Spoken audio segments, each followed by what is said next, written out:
Well, luckily, Relaks Radio has got you covered. Join me, George Shaft, every Wednesday from 4 till 6 on the Wednesday Witterer, only on Relaks Radio. Hello, everyone, and welcome to the Wednesday Witterer. My name is George Shaft, and you are going to be joined today by a deep dive that will be the whole show. 2 hours of me discussing in the greatest, deepest, darkest lengths about insults, swear words, and all sorts of profanity throughout history, biology, sociology, and, just how it generally affects us. I'll catch you all again very, very soon, and in the meantime, you are listening to Relaks Radio 2, the Wednesday Witcher of George Shaft, and I'll catch you again soon.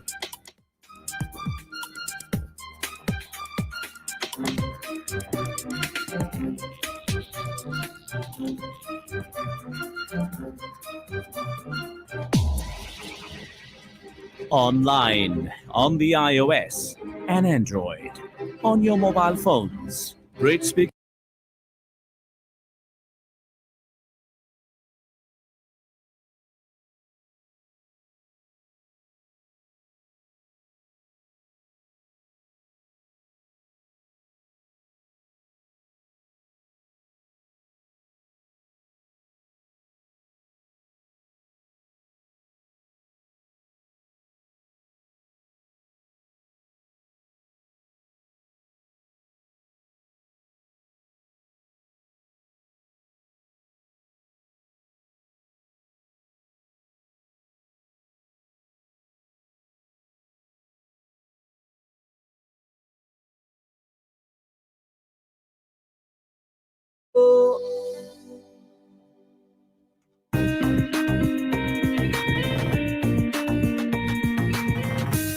Hello, everyone, and welcome to the Wednesday Witcher with George Shaft. My name is George Shaft. I mean, it should have been kind of clear. It was in the name.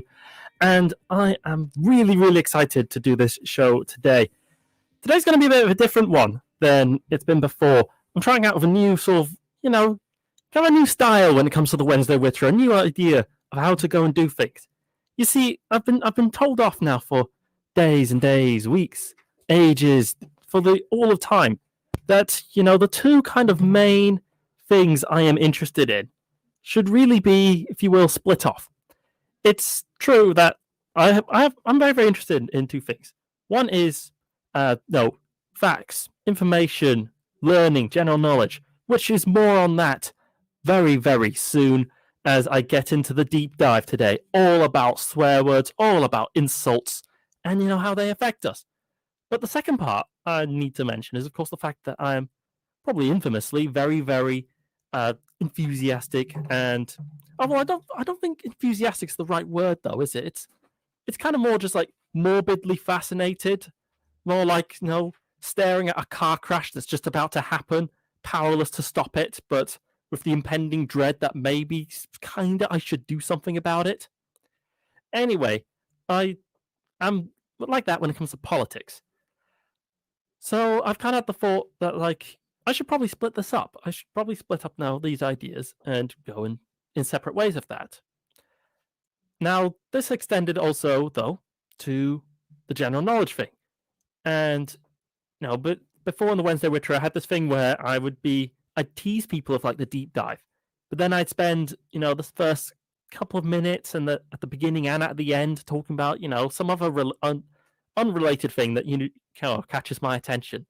I'm somebody who spent a lot of time just hoovering up information and finding out all sorts of things, just learning, discovering about the world and being fascinated by it. And so, of course, when I see, something that catches my attention, I want to share it and want to go oh yeah, no, here's some cool thing I researched. But not to worry about that anymore. Today's episode is going to be different. Today's episode is going to just be one subject. I'm really stoked about this. Really, it's intense actually, but swear words, profanity, insults. What's all that about? Well, I'm glad you asked, or maybe you didn't. Maybe you're just I know what swear words are. Words I can't say. And you see, that's where my interest started.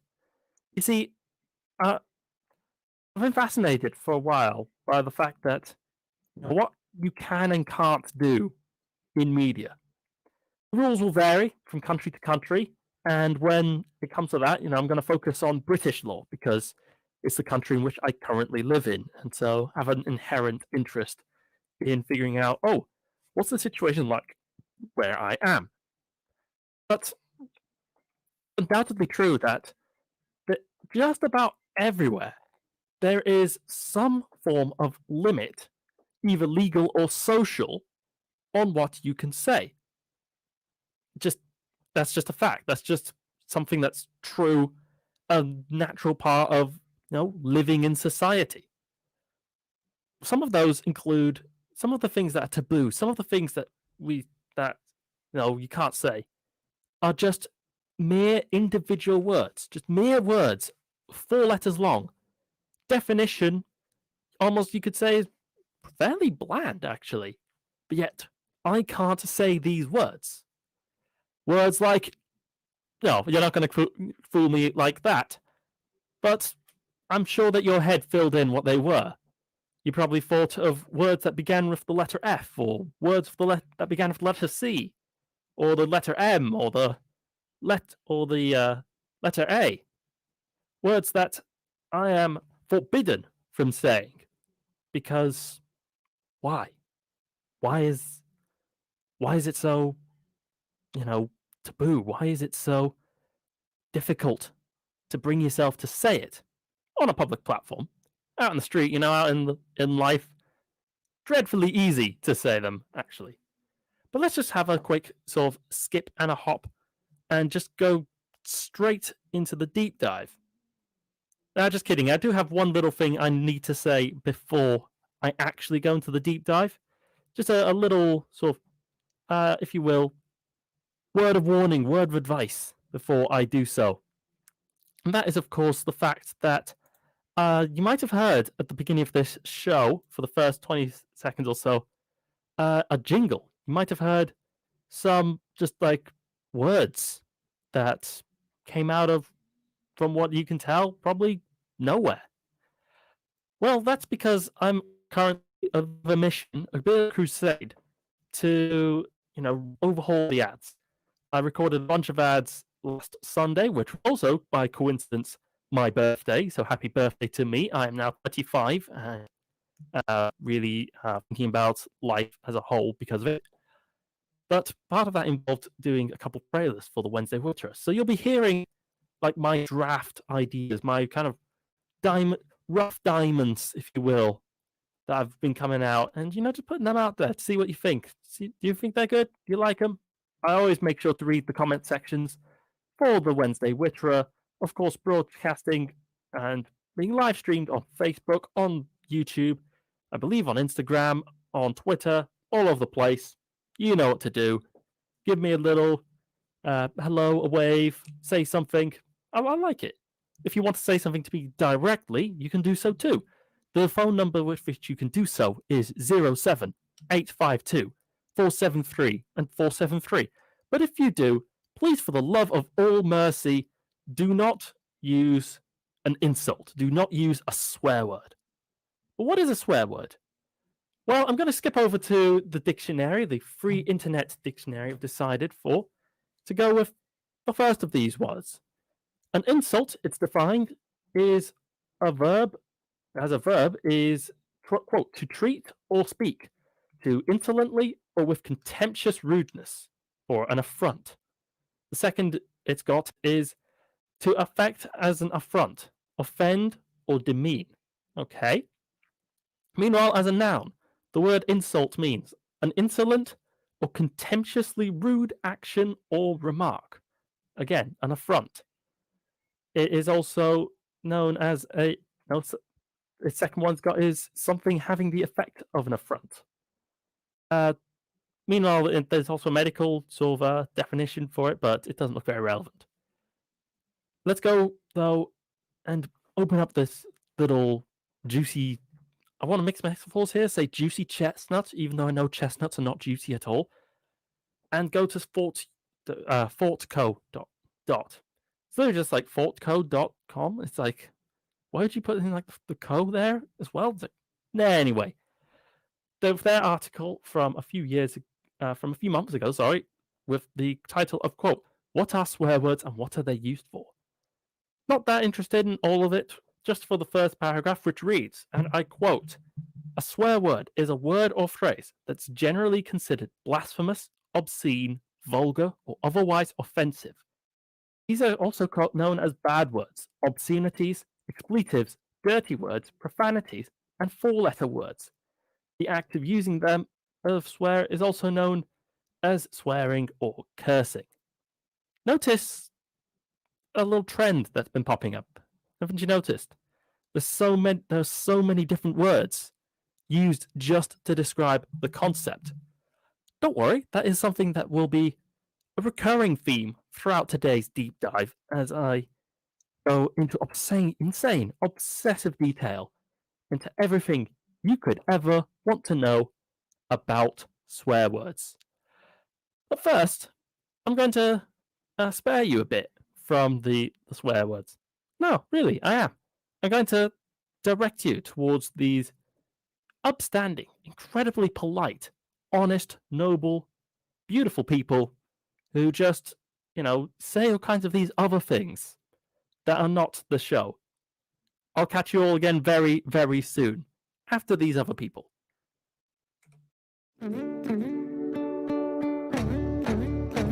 Whoa, Relax Radio.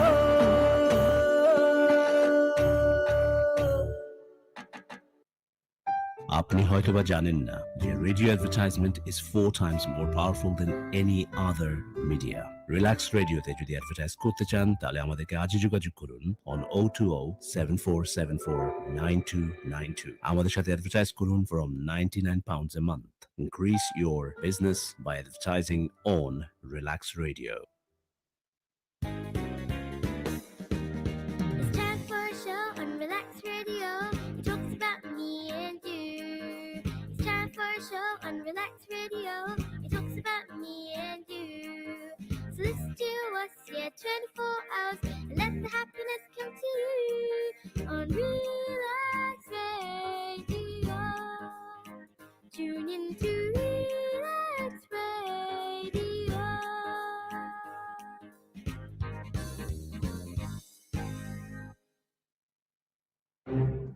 It has been too long.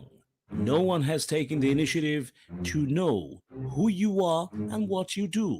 Well, Relax proudly presents Relax Media to unite and expose all media-related personalities under one umbrella. If you are an artist or maybe you're looking for one, look no further. Log on to www.relaxmedia.com, RELAKS media.com. In return, you get a free webpage and exposure to wider fan appreciation and contacts. Also, optional personal manager. Don't delay. Relax Radio.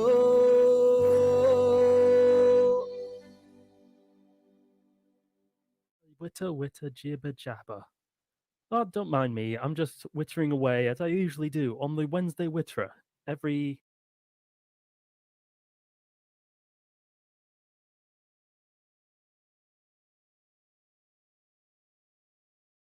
Wednesday between 4 and 6 p.m. Join me if you're into that sort of thing for whatever reason, then you've come to the right place as you're listening right now to the Wednesday Witterer with George Shaft, hosted by George Shaft. And, well, I'm not going to keep you waiting anymore. Oh, let's bring you on back to the show. See you around.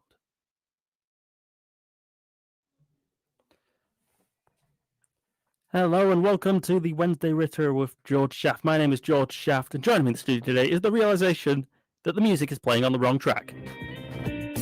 Yeah, you see that? Look at this amazing world. All kinds of amazing, wonderful, fantastic things happen in the world where there's music. But the music's not going to be staying on for very long because I'm going to insult it. Music, you are a... Nah, I'm not unfortunately going to be very allowed to use these insults, even though that's the subject of my show today. What have we learned already?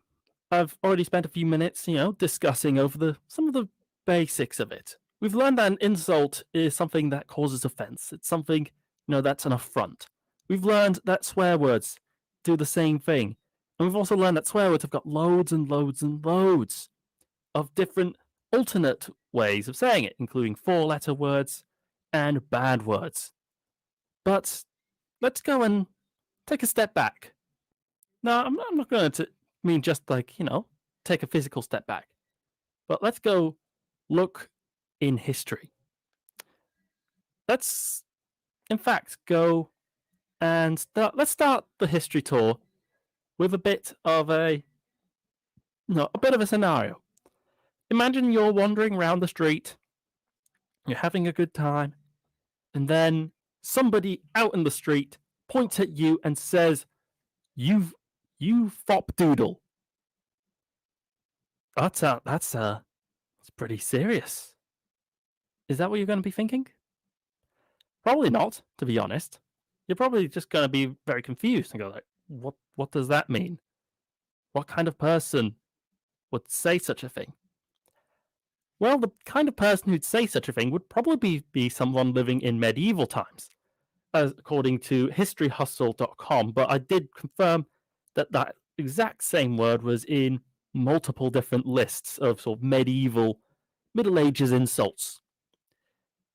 In fact, the practice of sort of using insults is much older than the medieval times and all of their hilarious lists, actually. I quite like the sort of medieval lists. Hedgeborn is one I quite liked. There's something about that. It's like, you hedgeborn. It's like, what? Like, as in, like, the hedges are now birthing people? I just imagine, like, someone walking, down, like, some idyllic country lane, in Yorkshire or somewhere like that. And suddenly, like, a person crawls out of a hedge, like, newly born, bright into the world. But it wouldn't have been funny to somebody at the time. It would not have been funny in someone in medieval times to be called as such. And what would have also been maybe less funny would have been, of course, the fact that the idea of insults is much, much, and I mean much, older. I opened up Psychology Today. We'll be skipping across to go and look for that. But in the meantime, Psychology Today mentioned, of course, the fact that, there we are, the fact that chickens famously practice hierarchy. Chickens, of course, are not the only animals to have the concept and go follow through the idea of the hierarchy, but they do enforce theirs by pecking each other. The chicken that gets pecked by everyone is the one at the bottom of the pile, while the chicken that is not pecked by anyone is they're the leader, they're like the top chicken in the group. But there's problems with pecking, isn't there? Kind of hurts, kind of violent. People might react to something like that. Luckily, humans evolved this thing called talking and being verbal, and we realized that we could, in many ways, do the same thing. Not with our actions, though, but with our words. In many ways, according to Psychology Today, this is exactly what swear words really are. And in many ways, it's no surprise then that they are so ancient. So ancient, in fact, that the first insult, the first swear word, probably wasn't even a word at all. Now, if you're looking at like the live stream, you'll see my hand. Now, if I was somebody who's a bit braver than, more rude than I actually am, you probably can guess which finger I would have raised up to show to the camera. Now, the example of what is in many ways one of the oldest insults. The middle finger has been documented as something causing offense, something that was used as a rude gesture as far back as ancient Greece. In the 10th century, the use of the middle finger was described in one source. I'm not going to skip over to it. It's going to take too long. Now, it was described as like, oh yeah, it's like this thing that people do that, is kind of insulting and causes great offense.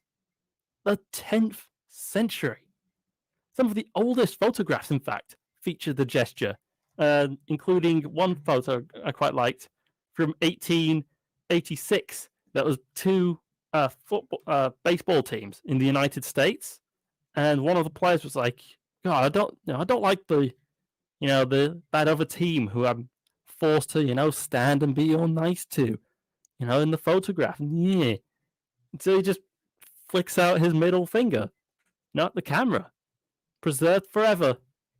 With it, of course, I should also add a great mustache. So I do recommend looking at that photograph if you are hardened and secure enough to not feel insulted by a man who lived hundreds of years ago. Of course, the idea of an insult, as we might have already, you might have already clued in, you might have already realized, is absolutely not new at all. We see, mentions of insults or even just like specific swear words written down themselves over and over and over again in ancient literature, in the histories of ancient peoples. The concept makes sense. Remember when I was talking about chickens? Remember when I was talking about like the hierarchy, the idea? Well, in many ways, that's kind of the purpose of an insult. That's kind of the reason why they started. It's this idea of, if you will, aggression, of asserting yourself. It's like, oh yeah, look at me, I'm the best, I'm the best caveman in the jungle. You should follow me, that sort of thing.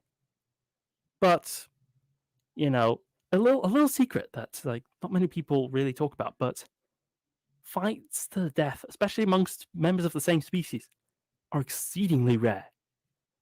Animals and basically every living creature finds a way to, confront members of their same species or other species, but without actually, attacking them. Unless we're talking about predators. Predators are a bit different, but because it's, food for them. But, just look at anything. Deer is a great one. They butt antlers together, in their sort of fights in the spring. Yeah, but it's all a show. It's all a display. It's all a way of conveying, I'm thinking of like the bison in North America. They have huge thing, hulking tanks of animals, bashing their heads together. Well, they've got very thick skulls though. And, for them, it's a kind of a, oh yeah, look at me. Look how aggressive I could be if I really wanted to be. Whereas the other one's like, oh yeah, well, look at how aggressive I would be if I wanted to actually fight you. Animals, and of course humans, love to find ways in which to assert themselves, in which to sort of put forward that we're the top dog, we're the ones in charge, we're the best ones, without actually resorting to physical violence. This is very, very helpful because, pro fact, 100% of creatures that are alive are better at reproducing than 100% of creatures that are dead. But, which is, of course, something that you risk in an actual physical confrontation. So, we've learned the fact that swear words and insults are incredibly ancient. We've learned the fact that the reason why they're so ancient is because in many ways, even creatures older than humans themselves find ways to, show their dominance and show that they're the best ones without fighting. And this is something that is definitely a true thing for humans as well. We don't want to actually fight to show our dominance, our assertion over others, because, they might lash out. They might hurt us in the process. And, we don't want to, we don't want to be like a coward.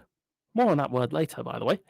So stay tuned. But you've got to want to, assert yourself and go like, hey, no, I am the one. I am the one in charge. I am the one at the top of the hierarchy, whereas you are the one who is below.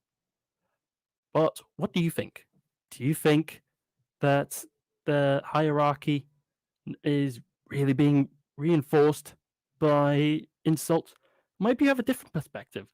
After all, I did see plenty of different perspectives that I would talk about, but I really want to move on to like other things. And so, of course, if you want me to sort of linger on it more and the alternative ideas, it's on you now. Ball's in your court. Luckily, I can give you the keys.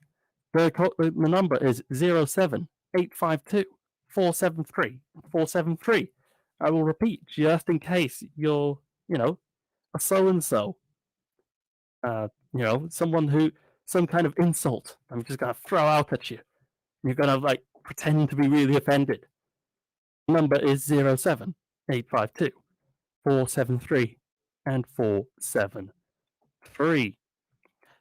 I do want to, however, linger on one last thing when it comes to like the history of insults, the way in which they've been used in the past, is of course the fact that, well, insults have the social function of,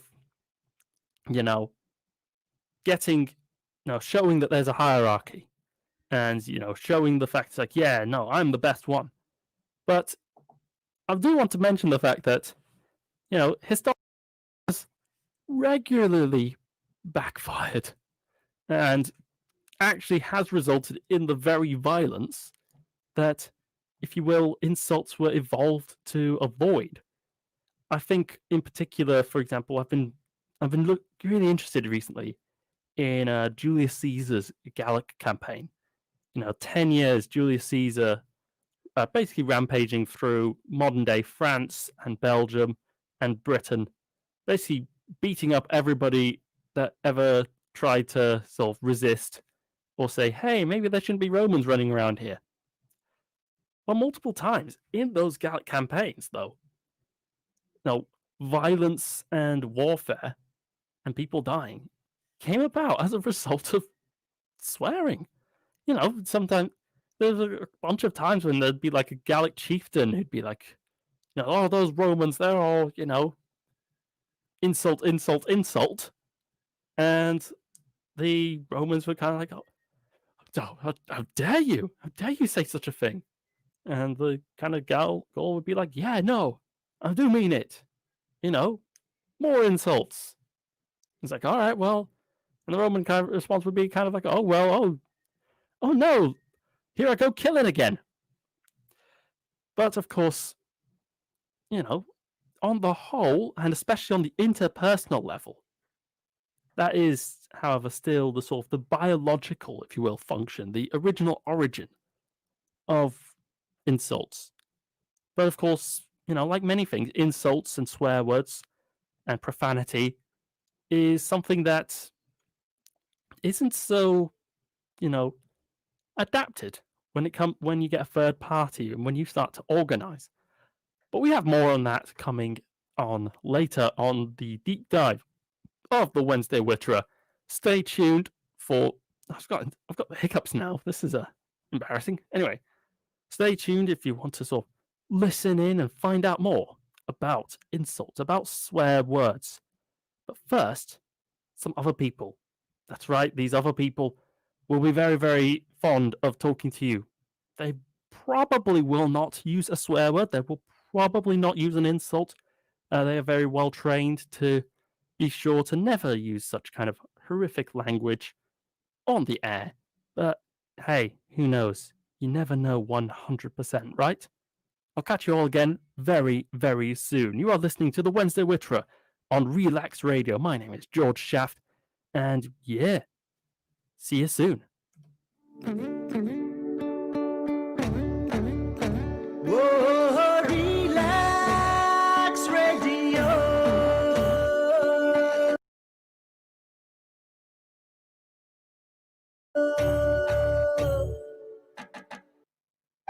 আপনি হয়তোবা জানেন না যে radio advertisement is 4 times more powerful than any other media.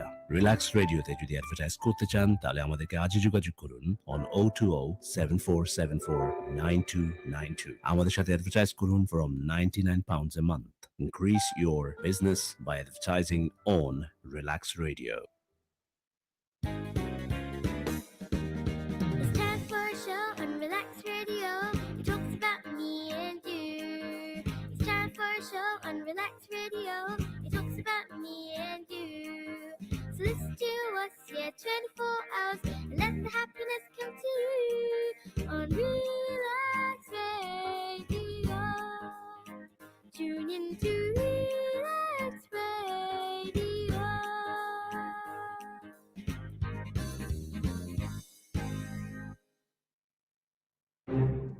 It has been too long.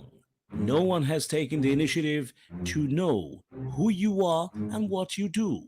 Well, Relax proudly presents Relax Media to unite and expose all media-related personalities under one umbrella. If you are an artist or maybe you're looking for one, look no further. Log on to www.relaxmedia.com, RELAKS media.com.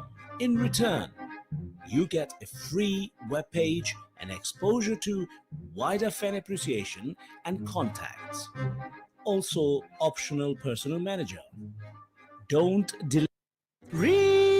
Relax Radio.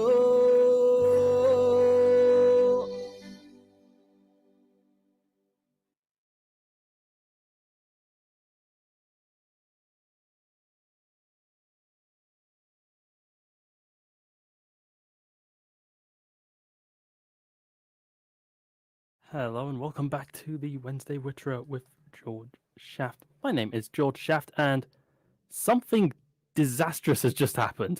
I'm looking at. It looks like the entire Mevo's just crashed, which is not the usual. I will have to admit, by any stretch of the imagination. I am just going to pull this out, and hope that this is going to fix itself pretty soon. I would lob it an insult, but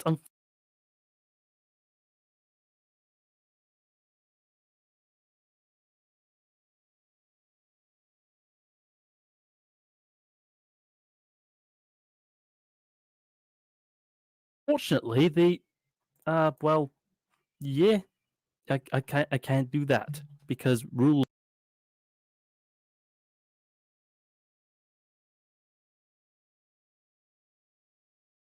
exist. We live in a society. There's been problems. There we go. We now have the thing up back again, though I think that we probably do have there's a few little issues now ongoing and running, but that's just behind the scenes. I would start to insult it, but insults are in fact just the subject of today's show. So why would I be doing that? So we've already learned a couple of things listening today on the Wednesday Witterer with George Shaft, hosted by me, George Shaft. We've learned that swearing and insults are a very, very old concept. We've learned that they are, in many ways, even pre-humans, as a way to sort of establish a hierarchy, as a way to establish, I'm the one in charge. I am the greatest and the most fantastic and the most amazing creature in the pecking order, in the hierarchy. So, you do yourself. No, I'm sure you can fill in the blanks for yourself. We've learned that they have been a constant throughout history, with the use of the middle finger being an insult that stretches as far back as the ancient Greeks. And we've learned that there were a whole beautiful flurry and creativity of insults, even at least as far back as the medieval times, where I quoted a handful of some of the more delightful ancient insults from that era. We also learned the fact that there's some kind of power in them, right?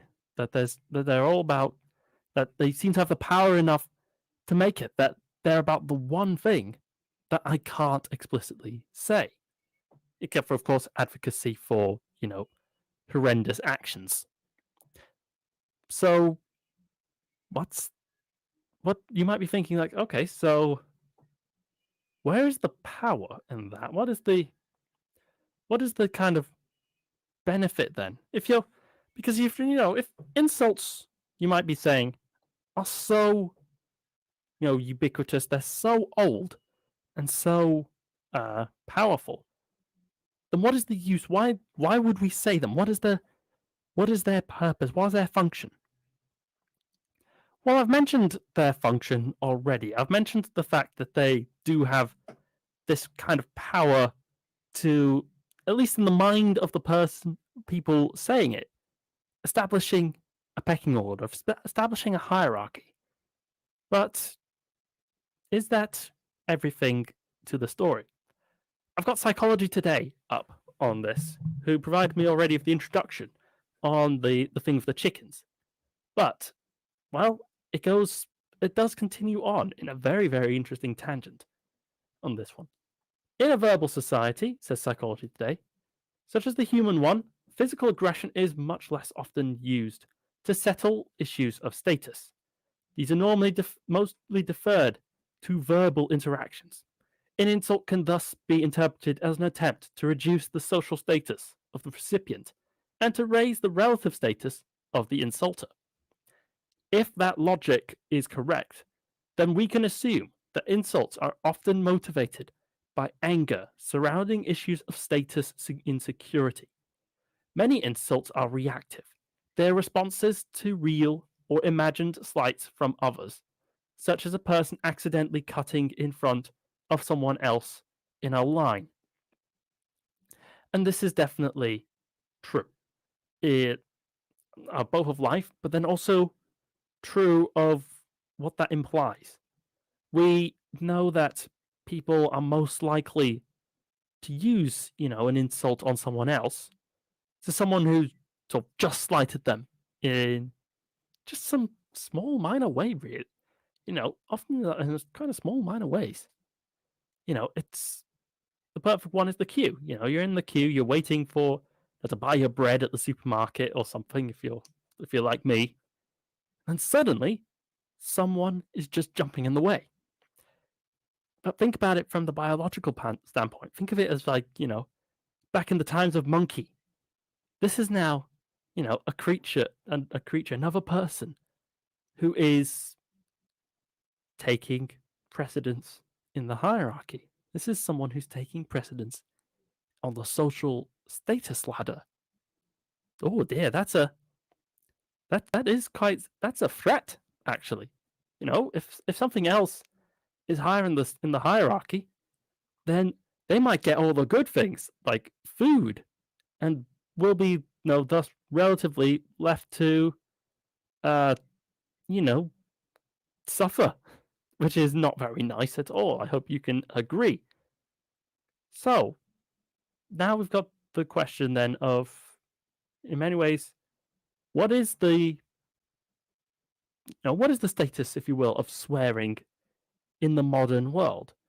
Since we already have this history now, as I've talked about before, the history of insults, we've learned that even creatures that aren't humans, use the idea of, kind of pecking, of like showing that, like, yeah, I'm the best, versus other members of the same species. We've learned that the middle finger is an insult as old almost as writing itself, or well, as if you count the ancient Greeks anyway, and very definitively was defined and described as a profane gesture as far back as, for certain, the 10th century.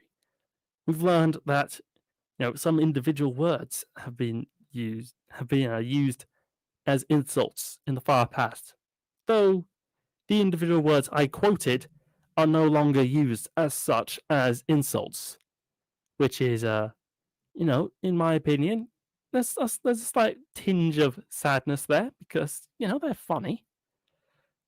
But of course, they are not the only insults. Oh, no, no, no. In today's world, in fact, there's a huge, huge flurry and just absolute dominance of insults out in the world and their effect on our modern life, on how we perceive things.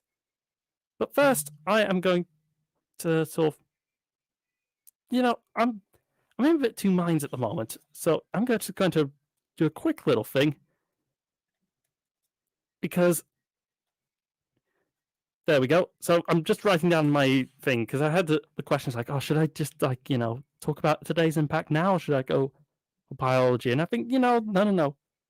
In today's world, because nowadays there really is a fascinating relationship with insults and swears. And there are many, many places where we could start. But I think that the best one probably to start would be a little known thing called Ofcom. Now, for those of you who are not working in media, you might never have heard of Ofcom. But Ofcom's really important when you're actually in radio, when you're in the radio station, when you are doing media, because it's the name of the regulator for the for broadcast media in the UK. And Ofcom actually produces a list. It produces, if you will, almost like the holy grail of the swear words that cannot be used on television. And on my computer, seated right next to me, is in glorious big detail the full list of the 47 words you cannot say on television and radio. And they are in order. You think I'm crazy? Of course I'm not going to go and actually say them. But, it would have been funny if I'd started to. Plus, even though there are these 47 words that, cannot be said on television and radio, well, I don't know how to say this, but I lied. You actually can say some of these on television, but it really depends on the context, and it depends also on the time. And this is interesting because, well, by all accounts, I have already insulted you, the listener. I did call you, you, the listener, in a roundabout way, a hedgeborn after all. But that's an old insult. That's from medieval times. And so the context has changed. And nowhere does this so clearly get shown how context specific insults and swear words actually are. That it just kind of goes, yeah, it's cool. Take, for example, the word cow. The word cow actually is one of the 47 words on Ofcom's list. No, it's the holy grail list of the banned words that you're not allowed to ever say on TV. But of course, you might be raising your eyebrow and going, wait, but television and radio talk about cows all the time. I mean, how often have we listened to, the news and it talks about, oh, here's some. It's like I used to live in a rural area, so maybe I'm a bit kind of more exposed to it. But like, oh look, there's a cow market. Or you've watched a documentary. It's like, oh look at history of civilizations and how they use cows to conquer the world, that sort of thing. But yet it's on the list. Well, if you're British, it's probably really, really clear why that word is on there. If I was referring, say, to an individual person as such a thing, well, things become a bit different, aren't they? There's implications, there's thoughts, there's there's questions about what that kind of means. And that's something I'm really interested in this whole discussion about, like, what are the attributes that we consider to be insulting. But don't worry, I will get to that later. Because, if our language only had 47 insults in it, I mean, that'd be quite something. But, well, that's not the case. For a start, not even Ofcom really believes that. In just as recently as either 2016 or 2019, I saw two different things on this, probably two different studies. Ofcom actually trialed out, like, if you will, almost like surveys and studies to go like, oh, by the way, do you think this word is an insult? No, dear person who might be watching television or listening to radio. And some of the words that didn't make the list fascinate me for why they didn't. Of all of them, I think probably the word that's become that's most kind of focused my attention has actually been the word Nazi. Now, of course, for anyone listening, it's probably immediately obvious why the word Nazi is clearly an insult. It's like, if you were walking around and somebody called you that, it's like, you wouldn't take that lying down. That'd be really, really rude. But on the other hand, of course, I myself, if you're a loyal listener on the Wednesday Witterer or earlier on the George's Breakfast Buffet, you will have listened to some fabulous, wonderful pieces of radio where I talk about the Second World War and talk about the Nazis in history and some of their actions. One of my favorite segments now, looking back on the George's Breakfast Buffet, was in fact a segment where I talked about a Nazi, basically conspiracy, if you will, or rewriting of history that occurred after the Second World War, where basically a bunch of Nazi sort of generals and writers and people were kind of like, oh yeah, no, don't worry, Britain and America, the war on the Eastern Front was actually like totally us being the complete Übermenschen against endless hordes of all those Russians. Like you don't believe like how many there were, which was, while it was completely untrue. Meanwhile, the question still remains on the topic of insults. Ofcom looked at the word and went, all right, do we want that word to be an insult? So they did a big study with loads of words and found that the word Nazi in their sort of estimation in their surveys was not enough to merit being added to the Holy Grail list of the most evil insults you could give that you could not give, rather, on the television and the radio. This is actually something that reflects a larger trend. It's something that a bunch of the sources, like Psychology Today, actually the main thrust of the Psychology Today article, in fact, is about how, what it means, the fact that people in the modern day today are getting more and more relaxed, more and more chill with swear words, with insults. And I think nowhere has this become so obvious in my mind as with insults around the physical characteristic of, not being very brave. I've noticed that, I've noticed over the past couple of years that words like coward and scaredy cat and wimp have really kind of been disappearing from the everyday usage as insults. Maybe that's just me. If that is so, you are very, very welcome to call the studio. The number is 07852 473 473. And this is a subject that, I'm teasing here, saying it's something I'm interested in, but of course, I will not be.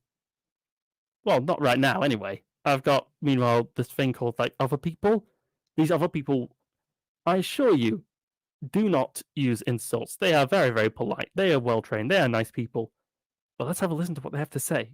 I'll catch you all again very, very soon.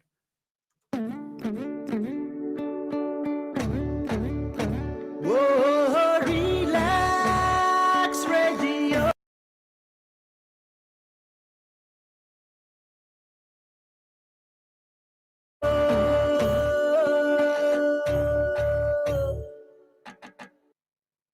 আপনি হয়তোবা জানেন না যে radio advertisement is 4 times more powerful than any other media.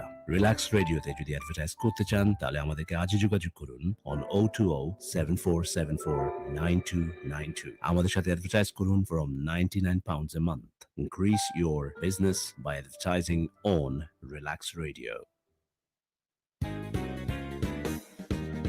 It's time for a show on Relax Radio. It talks about me and you. It's time for a show on Relax Radio. It talks about me and you. So listen to us, 24 hours, and let the happiness come to you on Relax Radio. Tune in to Relax Radio.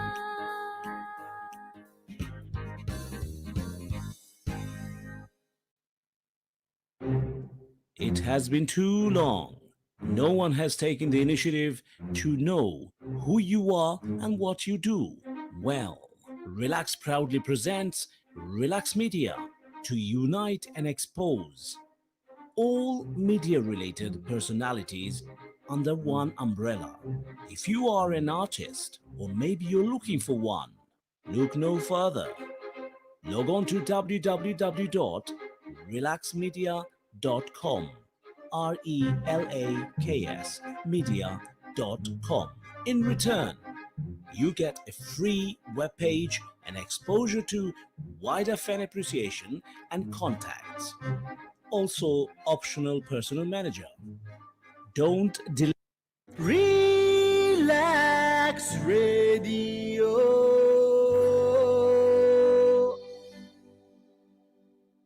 Do you want to know about the world? Do you want to learn? Do you want to learn about chemistry, physics, engineering, history, politics, just about anything possible? Well, luckily, Relax Radio has got you covered. Join me, George Shaft, every Wednesday from 4 till 6 on the Wednesday Witterer, only on Relax Radio.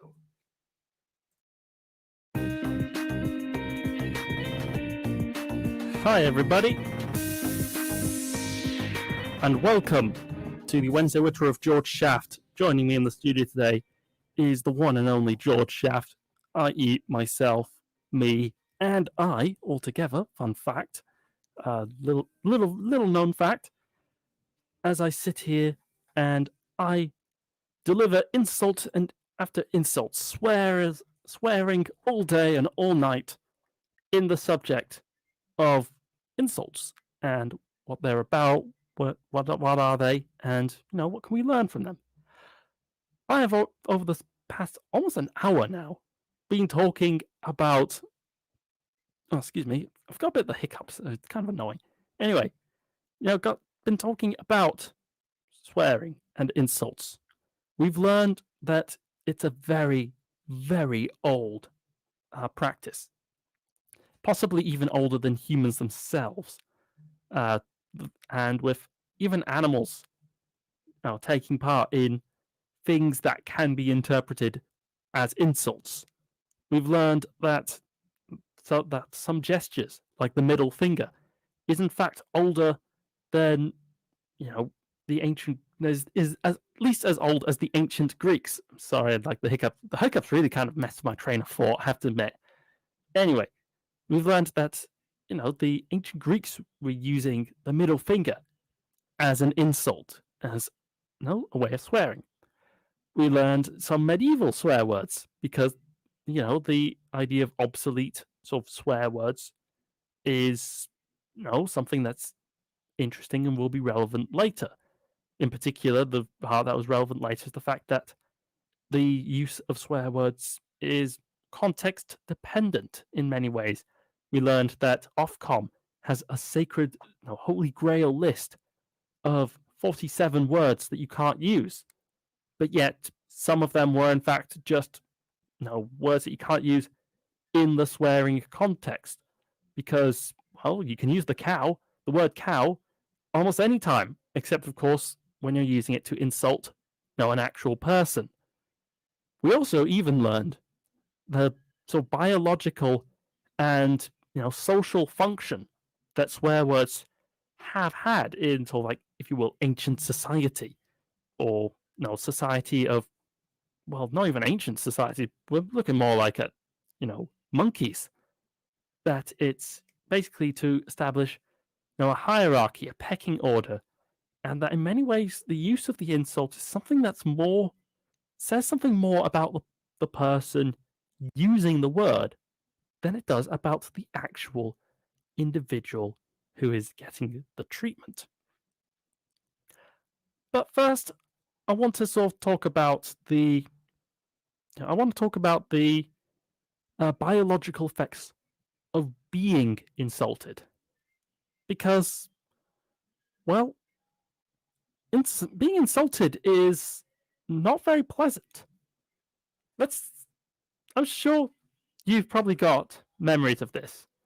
There is some of my oldest memories involve insults. I remember when I was like 6. Was it 6? First grade? I think it was about that age. Someone insulting me by way of alluding things that were not very nice about my family. I got very angry. This is, in fact, a pretty common way of reacting to getting insulted, but it does say something quite a bit about humans in general. Well, precisely how we do react, in fact, to these most forbidden and dangerous and powerful of words. Psychology Today has a good starting off point on this. It had an article a few years ago that was, quote, its title is, "What's the best way to react to an insult? And why it matters who it comes from, and in what form and what context." At some point in time, we've all been the target of insulting comments. If the insult seems real and not some misguided attempt at a joke, the situation can be hurtful and confusing. The insults don't always come in the form that allows you to immediately know whether it's happened. But, you're confused. There is... hang on. There is, of course, a whole question, a whole field of like, what do you do at this point? Why are we, why are we being insulted? According to Nicholas Carroll, basically a researcher in ethnographic studies, writing for a book called Fighting Slander, Nicholas Carroll observed that people get 5 stages after being defamed. Defamation is something I will get to a bit later, but it's very, very closely tied to the concept of the insult, of being sworn at. First stage, according to Nicholas Carroll, is disbelief, amazement, and then bewilderment. These three phases happen so rapidly, according to Nicholas Carroll on nicholascarroll.com. They happen so rapidly that they're not worth separating into separate stages. First, the victim literally doubts that they heard or correctly read, and they will reread the words or ask the person to repeat what they just said, if only by way of saying what. That's immediately followed by wide-eyed amazement and then confusion. Notice, by the way, the reading part. This is something I will get to a bit later, but yes, insults are not just stuck in the realm of talking. Anyway, the second stage is curiosity. As the accusation sinks in, their mind begins to function and they want to know where the accusation originated. This is often where the victim enters a Kafkaesque world, as the person who told them says, "I can't tell you that." The third stage of defamation is usually some kind of a dismissal, as in no one will believe that. This is a stage that doesn't last that long. In fact, it only lasts until the victim hears the rumors for the second time. At this point, one of the dumb or feel good pieces of nonsense we are taught in childhood, about sticks and stones, which I will get to later, quickly disintegrates. Finally, the fourth stage is, well, the reaction. It has sunk in that the defamation really can be hurtful, and depending on their frame of mind and the severity of the defamation, victims of defamation will either hang on to their ability to reason, or they will succumb to feelings of anxiety and persecution. And in fact, feelings of anxiety and persecution are very, very common reactions to being insulted. Defamation, according to the Huffington Post, who actually quoted Nicholas Carroll in their article, he reckoned that only about 5% of people who are victims of defamation, of being insulted, in other words, deal with it optimistically. Or, according to the Huffington Post, become obsessed, and far too many become their own destroyers by protesting their innocence to everyone they meet, including people who have never even heard about it anyway. Dealing with defamation rationally, according to the Huffington Post, is the exception, because defamation is rarely rational. It is perpetuated not only by clinical psychopaths and semi-functional sociopaths, but apparently normal people who have too much time on their hands. Best summed up by philosopher Eric Hoffer saying, quote, "People mind other people's affairs when their own affairs are not worth minding." And in fact, this is true on a biological level. Nicholas Carroll is not the only person to be saying that, in fact, we aren't really all that good at dealing with being insulted. Now, you might be thinking, like, oh, I'm like a really stoic person, and like, when somebody says something mean about me, I just kind of brush it aside and don't care. But do you? Do you not care when someone very seriously and especially publicly insults you? In fact, on a biological level, and unknowingly, I couldn't quite find the source. I read it in a book about a year ago, and I know what book it was. I don't have it with me. It was John Ronson's thing, Saved in Public and Shamed. But it is when you're insulted, it's basically like in your mind the exact same as when you are being, if you will, physically attacked. It's stressful. It's suddenly on high alert. You're worried, sad, scared. This is in many ways why the little expression there that Nicholas Carroll dismissed so quickly, the expression of "sticks and stones may break your bones, but words will never hurt me," is actually completely untrue. Words actually do hurt people, even on a physical level. Now, this is something that's crazy for me. Like I was looking into it and just realized it, and I'd already known about it, but like realizing the extent of insults and swear words carry huge power in the right circumstance. Really did strike me. As I mentioned, being defamed, which is, I will caveat, is slightly different from being insulted. It's a legal difference, I will say, but there is a slight difference in the definition there. But being defamed really does hurt you, not just on the biological level, might I add, But being insulted actually really also hurts on a social level. After all, remember what I was talking about earlier? The original sort of origin of the insult is an attempt at using like a verbal aggression to avoid a physical confrontation over who is in the top of the hierarchy, who is in what place on the hierarchy. Instead, it's all about, oh yeah, no, I have the best. It's almost like I have the best use of the words that will hurt you if you don't back off and don't recognize that I'm in fact the top dog.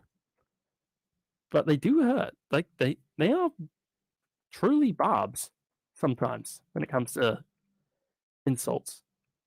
Probably why sometimes they're so funny. But more on that coming later. We also the social damage can be very real. In my university course, I've been learning about the effects of sort of slander and libel a bit, and well, serious deal. For an insulted business, they can lose trade, maybe even so much as to go out of business altogether. For individuals, they become laughingstocks, mockery, become mocked, become ridiculed. Their social status is lowered, and as a result, well, they suffer. They suffer feelings of failure. They suffer feelings of not being adequate, of being under attack, of stress. It's serious business, this whole insulting and this whole defamation stuff. Maybe we should get the lawman involved. I'm so glad you asked. But I will tell you all about that after we get these other people involved. I'll catch you all again very, very soon.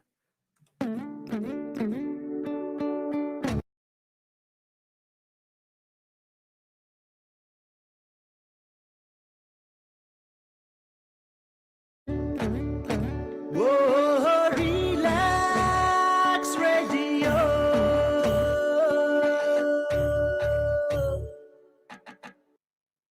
আপনি হয়তোবা জানেন না যে radio advertisement is 4 times more powerful than any other media.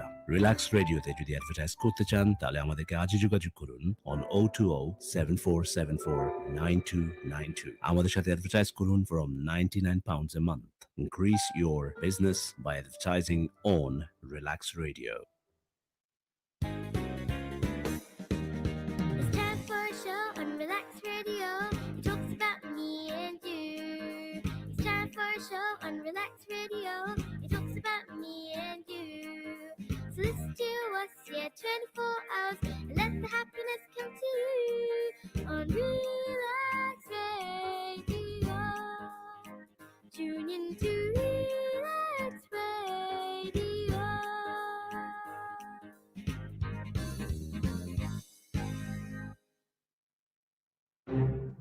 It has been too long. No one has taken the initiative to know who you are and what you do. Well, Relax proudly presents Relax Media to unite and expose all media-related personalities under one umbrella. If you are an artist, or maybe you're looking for one, look no further.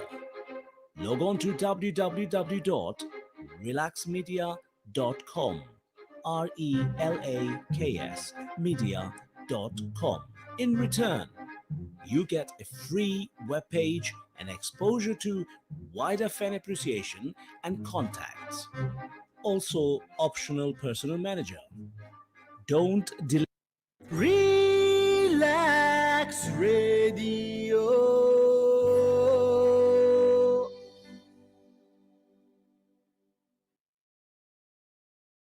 Hi, welcome to the Wednesday Witterer with George Shaft, hosted by me, George Shaft. It's in the name. Join me as I deep dive into everything you could ever want to know about, well, anything you never thought to think about. Only on Relaks Radio.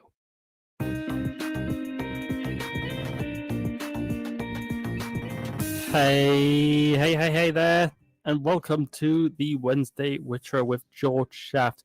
My name is George Shaft, and joining me in the studio today is the computer. Scary little cybernet, cybernet stuff, all kinds of Skynet and all. Well, I'm not going to go on over more of that. It's just got a little article I've got put up talking about, well, the law. You see, here's the thing, right? We've learned a lot about insults and swear words today in today's deep dive. 2 hours. It's crazy, really. Of just long, deep dive talking about, hey, here's everything you'll ever want to know about insults and swear words. And there's a lot to learn. Swear words and insults are older than humanity itself, with creatures that aren't humans resorting to them. We've learned that some gestures that are still with us today, like the middle finger, are as old as the ancient Greeks. And that even though some gestures can be as old as that, other words, like a couple of medieval swear words I used in the show, have fallen away and not become insults in the meantime. We've learned that swear words originally sort of came about with a social function to sort of put the person who's saying the words on a higher sort of level, on a hierarchy, than the person who is being insulted, at least in their minds anyway, as most of the time when people are using a swear word, in fact says more about their own perceived status in the hierarchy than it actually says about their actual place in that hierarchy. We also learned that it's serious business, both on the biological and the social level, as victims of defamation, which is not quite the same as insulting, but is very, very similar as a concept, can suffer really serious effects with stress, anxiety, wild disbelief, and ultimately social and economic penalties in their everyday life as a result. Sounds serious. And, well, it is. Why the law gets involved when it comes to insults. I have got on the computer up hse.gov. I've got a couple of sort of websites, in fact, up. They're all about, hey, here's the government's kind of like view on curse words.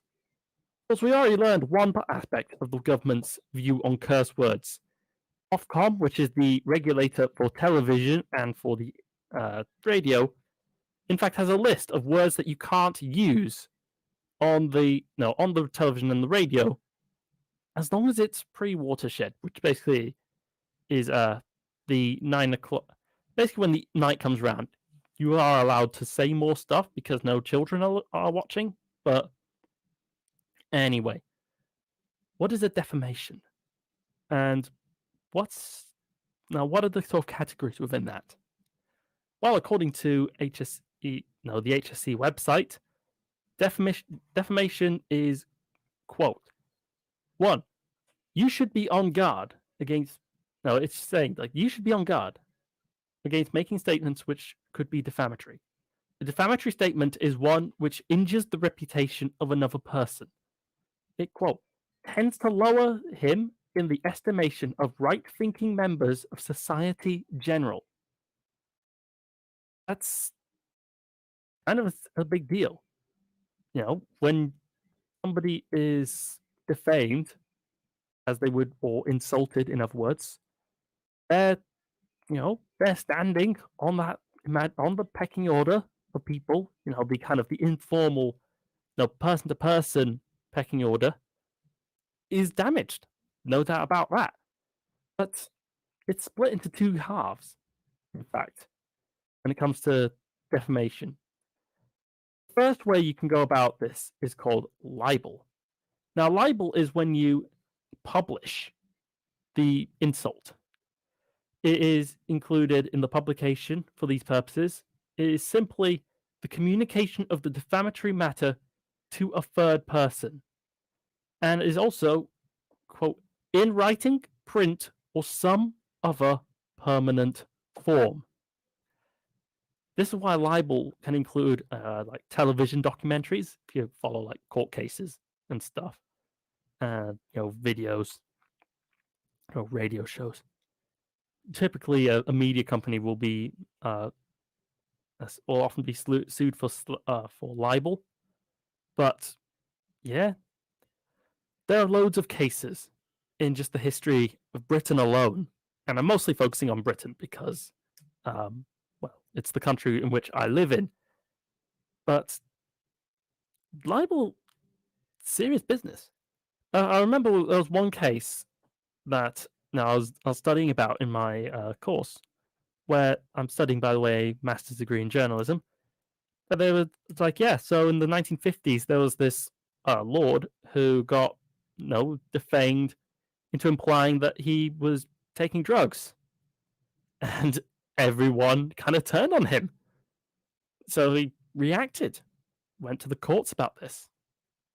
Of course, if the person who'd been doing it was only doing it in the moment and just saying it, well, typically a slander is published, but it's made orally or in some other transient form. I correct myself. I believe that TV and radio would in fact be slander, not libel. I've kind of forgotten, which is going to make my teacher very, very upset. But the basics are still clear there for all to see. In the British government system, we actually legally do have mechanisms for dealing with being insulted, either by, we call it defamation, and we've learned that it's defined as something that tends to lower, him in the estimation of right-thinking members of society generally. We've learned that that it's subdivided into libel and slander, which are, basically, the different ways and the mediums by which the person has been defamed, by which they've been insulted, by which they've had potentially a swear word used against them. We've already learned, though, previously on the show, that such a person would have every right to respond for such a thing. The biological effects on the human mind of being insulted is clearly pretty negative, with a lot of stress, a lot of anxiety, and worry, disbelief on having had such a thing being done to them, with it on a neurological level being almost indistinguishable from being physically, attacked. However, there's more to that, though, isn't there? Now, you could, of course, if somebody insults you, take recourse via the law. You could take them to a civil court in Britain and sue them and go like, hey, you can't say that. It's not true. And, there's a whole thing about how they could defend themselves on that. But, I'm not so interested in the person using the insult at the moment. It's usually, after all, we've learned that it's usually more about, the person who is using the insult than it is about the person who's getting it. But as the person who's getting it, how do you react? How do you respond to being insulted? Well, I've got a whole bunch of things here, but I'm going to choose Bustle for the one that I think was the most clear, the most simple one. Sticks and Stones, says Bustle.com, can break your bones, and unfortunately, as all the insult slingers in the world apparently know, words hurt too.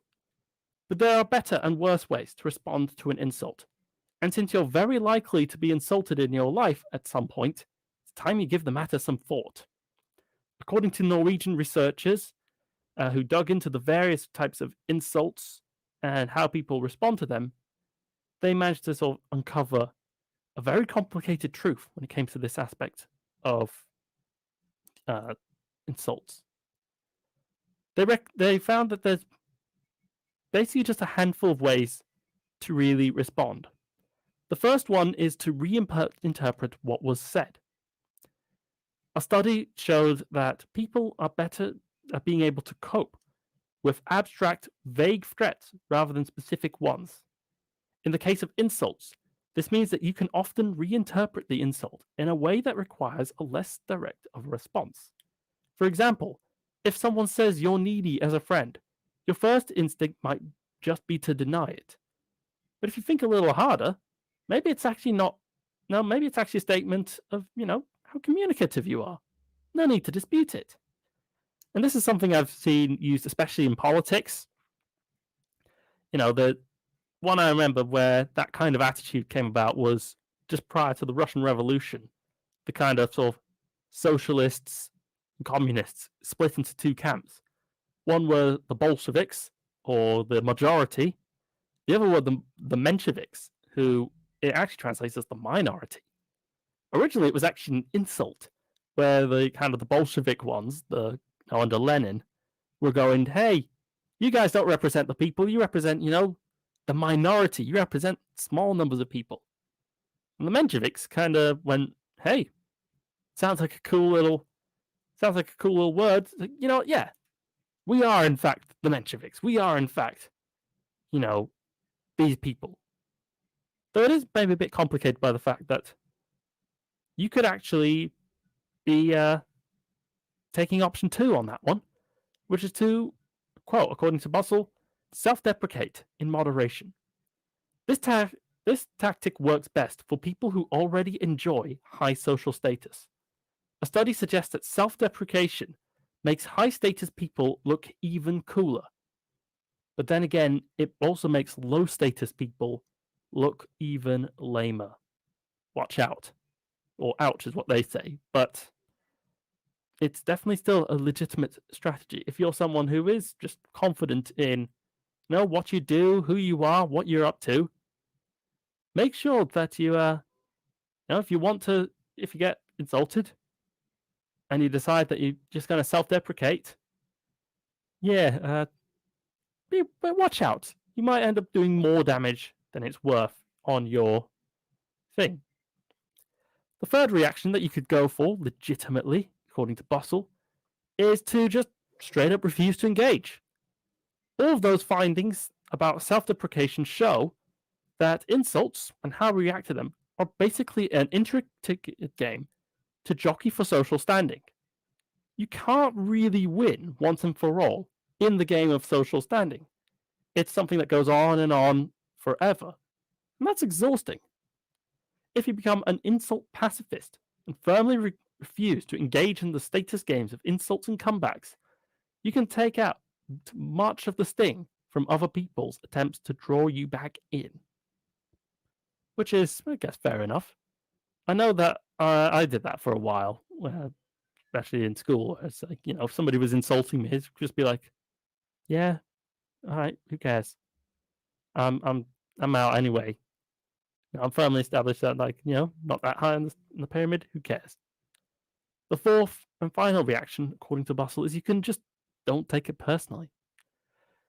In my experience, says this journalist, this is way easier said than done, but it's at least possible not to take an insult personally. Try to remember that what other people say and do is way more a reflection on them than it is on you, and just let it kind of roll off. Now, that's kind of harder to do than you would think, because after all, we found that insulting is serious business. We've learned that people who are insulted can often get serious levels of stress, anxiety, and a neurochemistry that looks indistinguishable from that when that occurs with physical threats or attack. We've also learned that that's not therefore by accident either, since insults are a way of sort of establishing social status, and are basically the way for animals such as humans to not to kind of get involved in the social status pecking order, figure out the hierarchy without resorting to physical aggression, to physical blows. And as such, we've also figured out that the practice of insults and the use of swear words is older than humanity itself, and that some gestures are even older than are old enough to be used by the ancient Greeks before even Christ himself. We have also, of course, learned also that the insults can be very context dependent, with certain words that are insults defined as such by Ofcom, the regulator for television and radio in the UK, but with the caveat that, depends on the context and depends how the words are used. Of course, we also have learned that the law in the form of Ofcom and other means do get involved with official definitions and, very, very busy courts working on defamation and libel as people take the insulting words written and said about them and take them to court for damages about, to fix what's been done. But of course, just because there are just 4 ways in which you can react to being insulted, or at least more positively react to being insulted, there is the question of, well, I suppose there's 2 questions. One is, of course, what is the best way in which to react? And the other one is the question of what exactly makes an insult. Of course, the best reaction, according to psychology today, because they seem like a good thing, is that a put down is, well, in many ways, it's kind of difficult to figure out like what is the perfect way in which to respond. But, and it will depend, of course, on the context. It'll depend on what circumstances you're in. But what does make an insult? What's the thing that you can question, that you go, okay, this is an insult? Well, I'll talk about that in much greater depth after these other people have a chat. So I'll catch you all again very, very soon.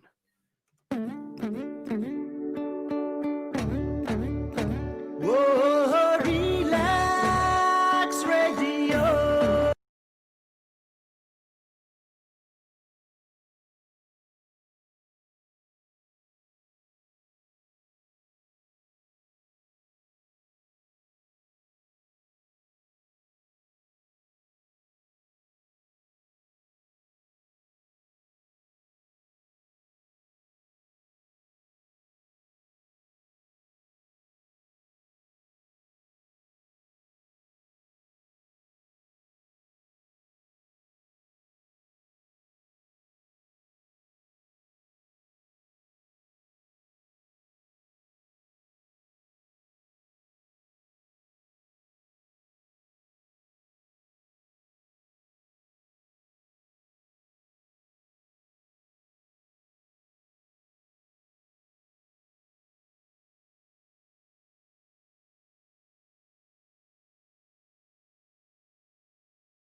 Wednesday from 4 till 6 on the Wednesday Witterer, only on Relaks Radio.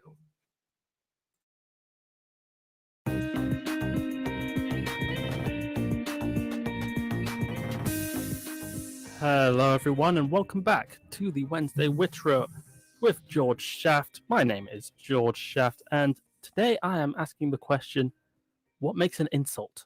What is, in fact, what is, in fact, the thing that makes a word an insult? Well, there's a question. And it's a question that, of course, builds up, though, on by now a large list of things that we have learned today on a, as usual, very, very productive episode of the Wednesday Witterer. We have learned, for example, that the use of insults, the use of swear words, is ancient indeed, with it probably predating actual humans themselves. We've learned that some gestures, such as the use of the middle finger as an insult, is old enough to have been used by the ancient Greeks, and was definitively recorded as such as far back at least as the 10th century in a big dictionary that was compiled. We also have learned that that the swear words will depend on context, with some swear words, such as the medieval ones I quoted at the towards the beginning, having fallen out of fashion, where in stark contrast to the use of the middle finger.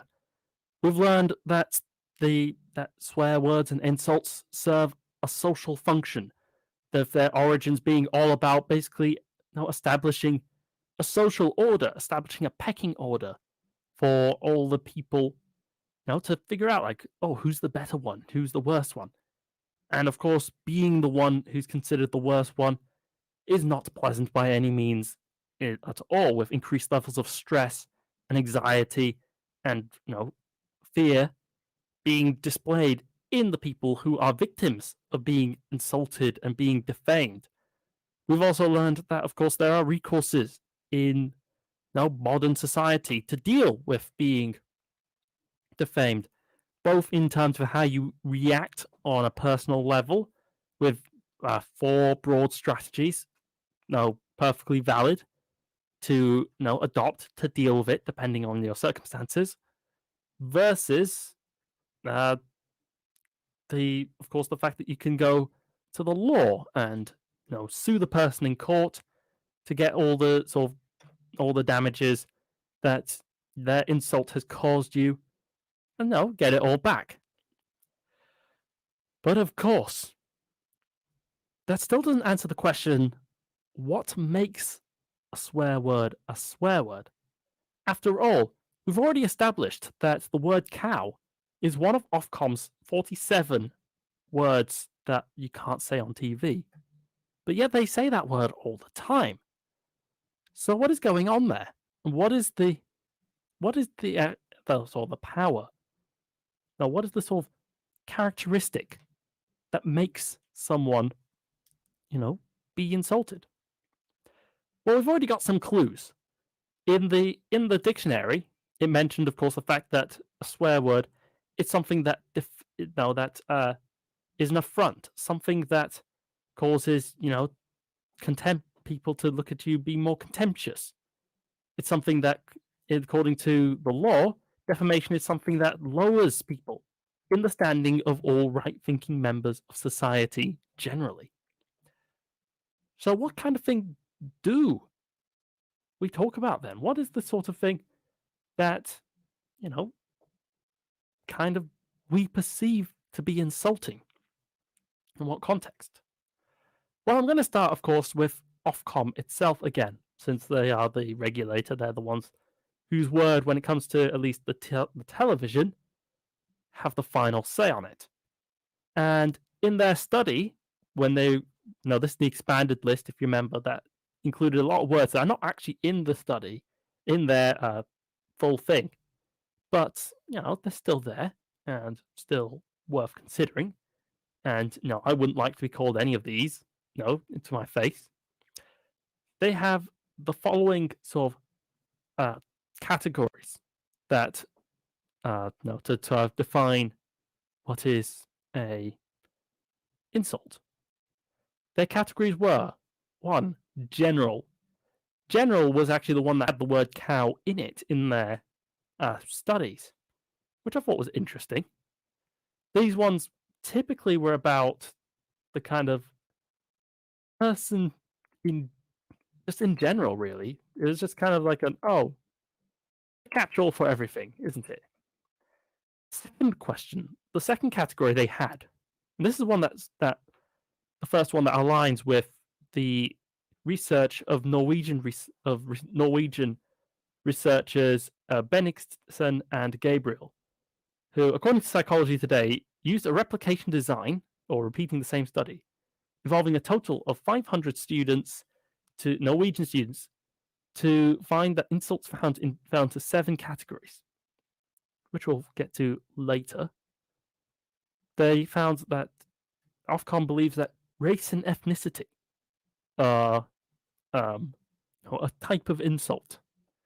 Now, of course, the race and insult and ethnicity category included such remarkable words as, what, you think I'm actually going to go and say things that will get me like thrown off the air? No, it's like that. Some of them are pretty bad though, and they're still on the Ofcom list, which you can look up for yourself.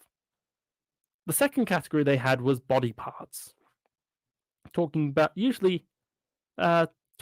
kind of, in your trousers kind of parts of the body, implying that these are not the best. Next was sexual sort of orientation, talking, especially when it was around like homosexuality, going like, if you called someone as such, many people would consider that an insult. Next was they had mental and physical conditions. We have a lot of words, in fact, and I'm surprised how short it is for for Ofcom. We do have a lot of words that are basically just like, this person has, kind of little something in their brain on the physical level. Just, kind of off. Not worth it. Then they had religious insults, hand gestures, which are both pretty self-explanatory. And then there was a separate category of sexual references, which is basically talking not about the orientation, but about the behavior. These are words that I'm sure your lovely, lovely imagination is filling in. And then last of all, they had old people. What on earth was that noise? I'm not sure. I don't like it. It's cursed. Anyway, and then last was older people. There's a couple of words that sort of specifically addresses them. But of course, while there are some very derogatory terms to be using on older people, your mind might be already thinking like, wait, those aren't none of those things are by themselves necessarily insulting to talk about. That is very true. It gets even more interesting and more weird, I find, when looking at psychology today and looking at the research of these Norwegian researchers, Mons Benningsen and Ute Gabriel, who found that insults fell into 7 categories. One was promiscuousness, basically, again, that matches up with Ofcom's thing, talking about, your behavior in the bedroom.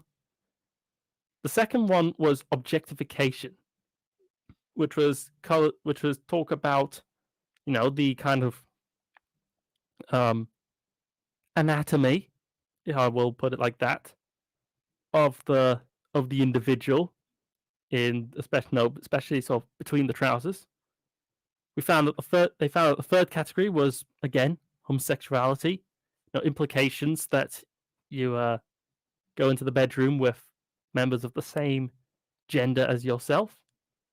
Fourth one was unethical, which is a bit of a divergence from Ofcom's thinking. Ofcom didn't have a specific category, if you remember, that was like, oh yeah, this person is unethical. But according to these Norwegian researchers, that's exactly what they, should be.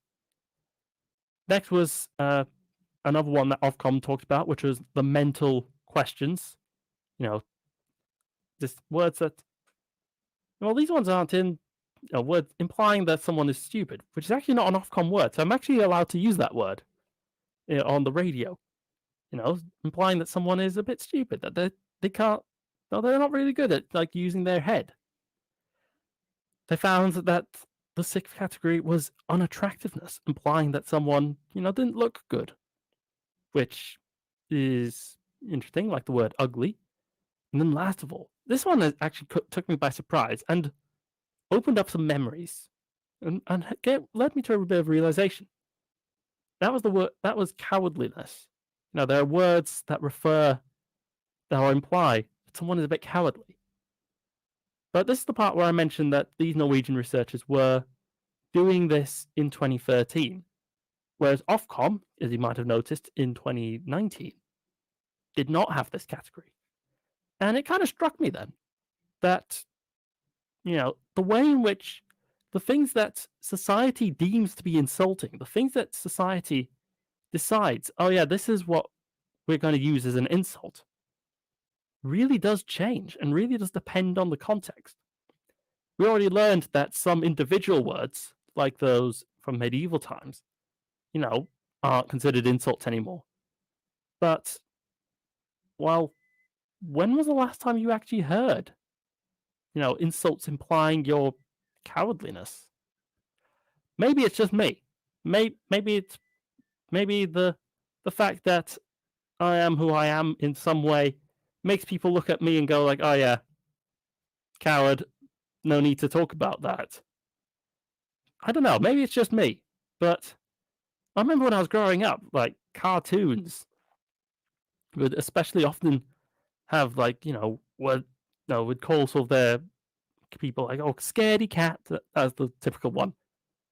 And then realize, like, I've not actually heard the word scaredy cat in years. Is it still an insult? Is it something that we as a society as a whole have decided, it's like, you know what? People who are afraid, who are scaredy cats, we're not going to, like, doesn't matter. Who cares? It's not an insult anymore. It's interesting. It definitely is something that, makes me think. It makes me think sort of the fact that we really do sort of change our ideas of what is an insult very often. On some fronts. On other fronts, though, it doesn't change at all. For the first one, I'll have to mention, of course, the fact that, when I was saying like the middle finger has been an insult for thousands of years, right? And how in the 10th century there was this dictionary that talked about its definition. Well, the reason I keep bringing it up is because that dictionary from the 10th century actually gave a very, very specific kind of definition for it. The middle finger, according to people in the 10th century, looked like a phallus, like male anatomy, in the trousers, and that's why it was considered an insult. Which is curious. It really does make me think, like, why those things in particular are considered insulting. Oh, really? You talk about, like, I've talked about how it's a social hierarchy. It's all about, like, I'm the better person. On the pecking order, I deserve, like, more stuff and all that sort of stuff. But why in particular is, sexual prowess and, like, implications of homosexuality the battlegrounds, if you will, by which people decide, or not even people, like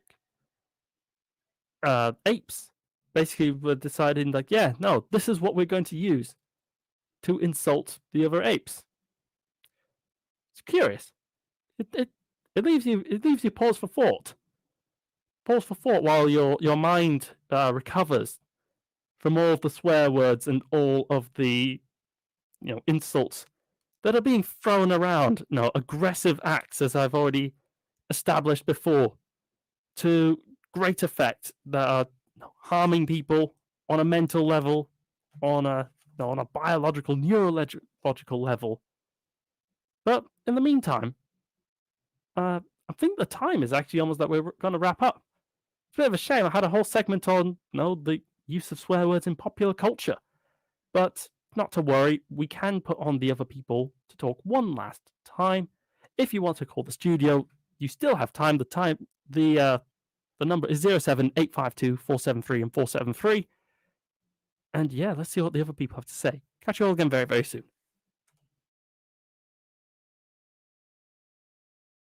Whoa, Relaks Radio.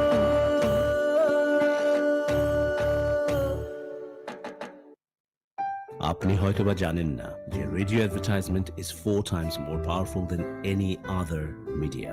Relax রেডিওতে যদি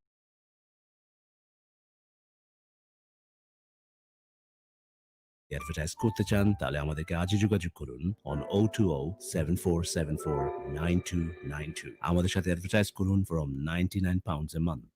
Increase your business by advertising on Relax Radio. It's time for a show on Relax Radio. It talks about me and you. It's time for a show on Relax Radio. It talks about me and you. So listen to us, 24 hours, and let the happiness come to you on Relax Radio. Tune in to Relax Radio.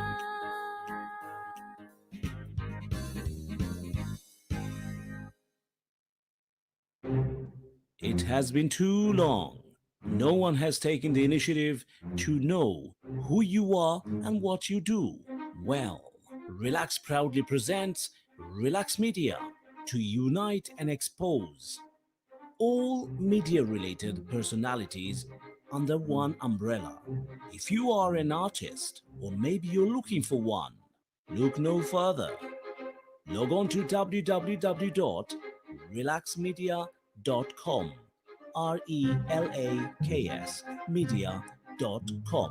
In return, you get a free webpage and exposure to wider fan appreciation and contacts. Also, optional personal manager. Don't delay. Relax Radio.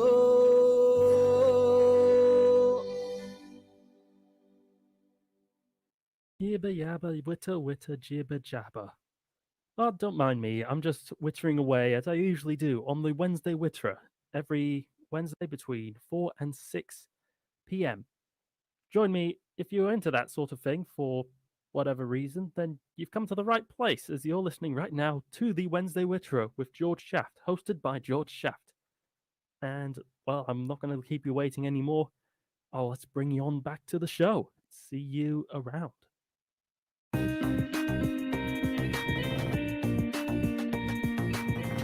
Hello, everybody, and welcome back to the Wednesday Witterer. My name is George Shaft, and joining me in the studio today is, of course, unfortunately, not as much time as I would have liked. I will have to confess that at some point during the show, the system kind of just broke right in front of my eyes. So I've actually kind of lost the sense of how much time I have left now for the show.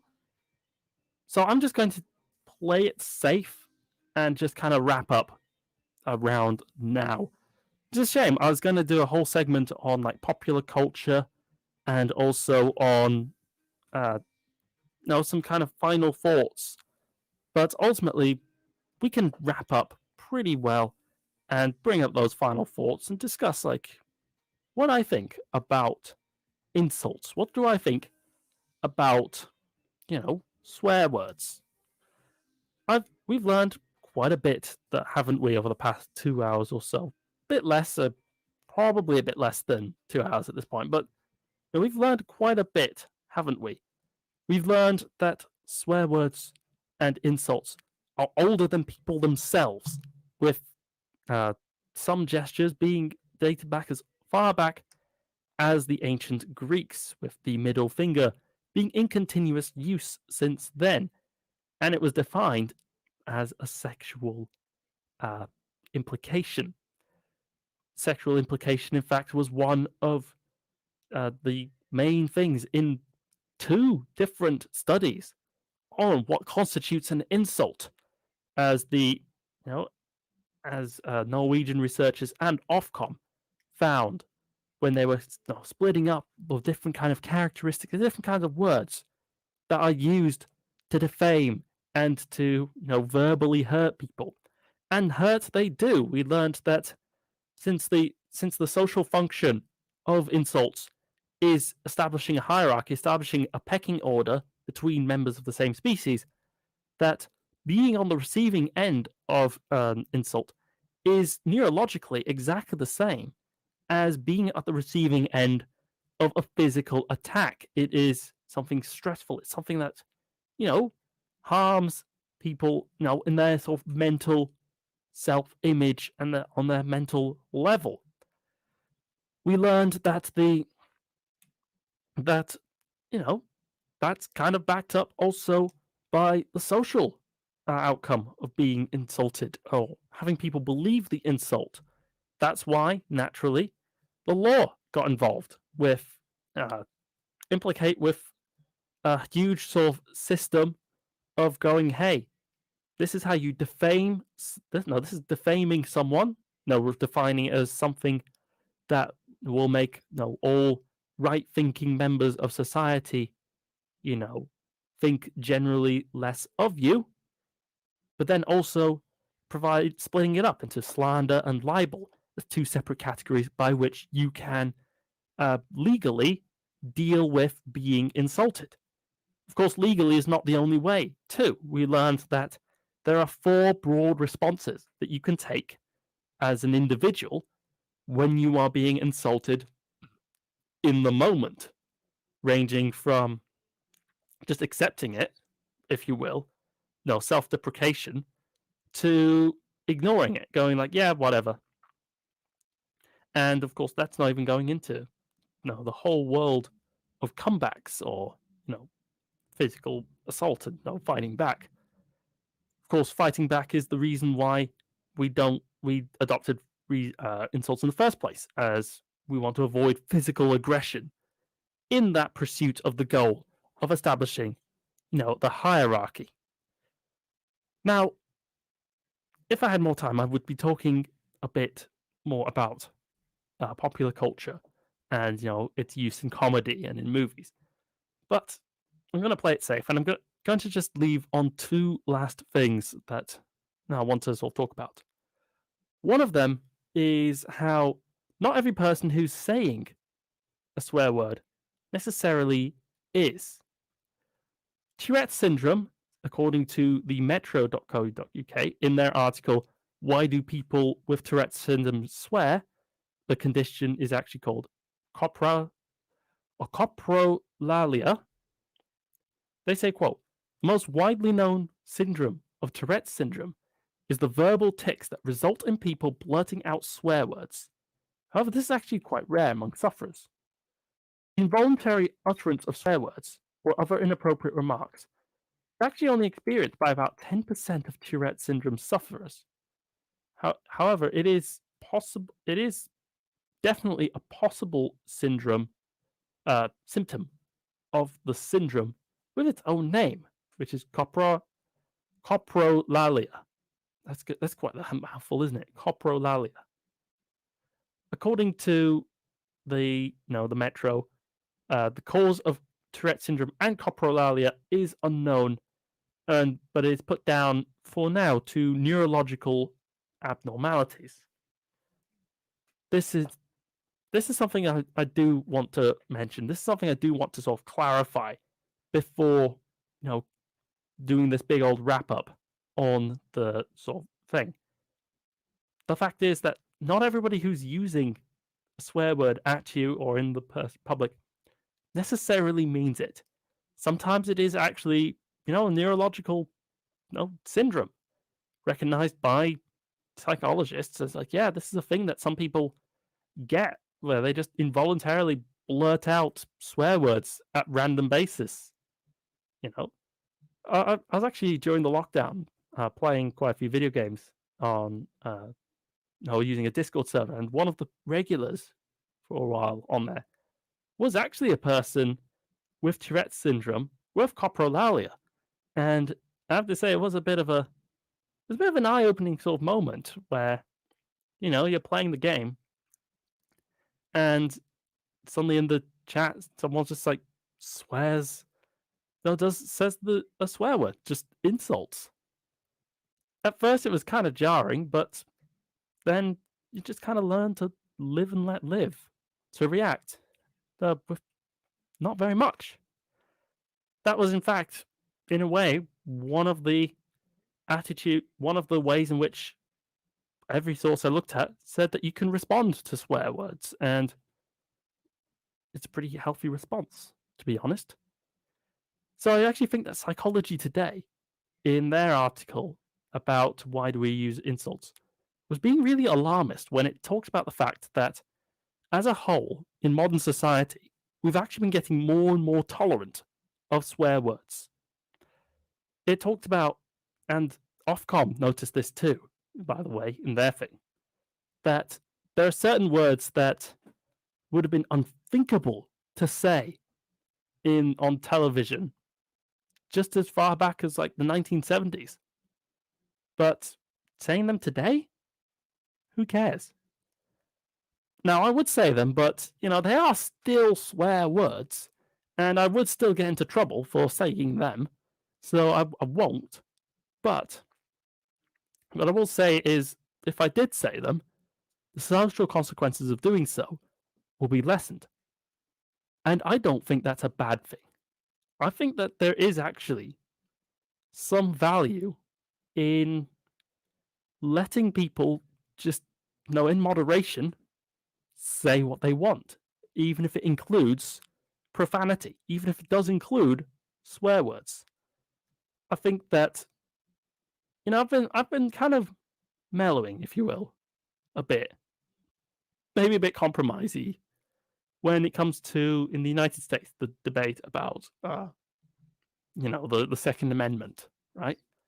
I've kind of had the thought that it's like, yeah, people in society do need, kind of, if you will, tools to fight, because sometimes that happens. And, attempts to self-censor away. Oh, look at this word. It's really insulting. Let's censor it. Nobody should hear it. No, like with Ofcom. It kind of strikes me a bit of a kind of like, yeah, but sometimes there really is a person out there who is such a so-and-so that you're going to have to say that swear word and not like replace it with this such a silly little euphemism, a replacement for it. I think that there is definitely a place for just lashing out with your words.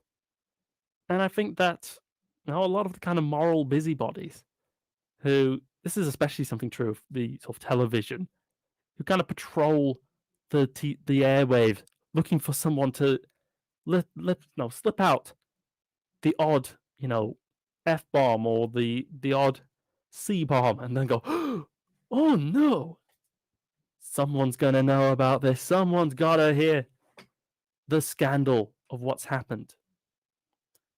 And I think that when it's just used in general, and it's not just like an actual defamatory insult to a specific person, that, as the individual swear words of days old has shown us, these words lose their power.